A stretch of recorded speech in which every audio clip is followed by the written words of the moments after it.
This is Steve Ridgel, and if you've watched this channel, you know we've been talking some about some of the core things we're sharing with people that come to our Jesus Journey class at Hillcrest out in Abilene, Texas.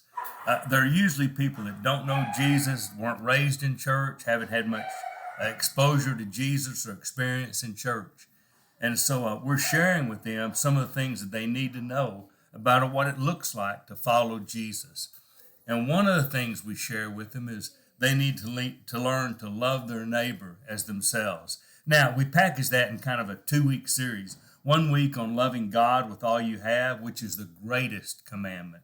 But the second one is love your neighbor as yourself. And here are 3 things we share with them about why they need to love their neighbor as themselves. Number 1, God loves everybody. And if we really want to love God, we want to be like God, we want to do what God does, we want to try to be God people. And so one of the things we do to follow God is, well, we try to love like He loved.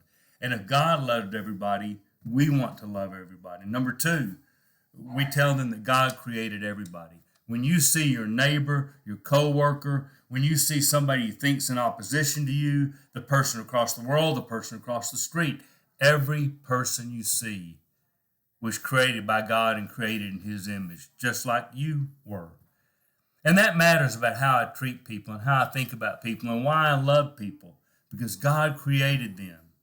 And number 3, we tell them that Jesus died for everybody. We put a lot of emphasis on the fact that Jesus died for us. That's our way back to God. That's our avenue to heaven. That's the way we can spend eternity with God. God loved us that much, but Jesus also died for everyone else. So the people you see in this world are not your enemies. The people you see in this world are people that Jesus died for. And that's one reason you love other people, just like you love yourself. Jesus died for you. He died for them. So those are the 3 things we share with people to help them process why it's important to love other people, because God loves them and we're going to love God with everything we have. So God loved them, God created them, and Jesus died for them. Well, that makes those people special, and so we ought to treat them as such.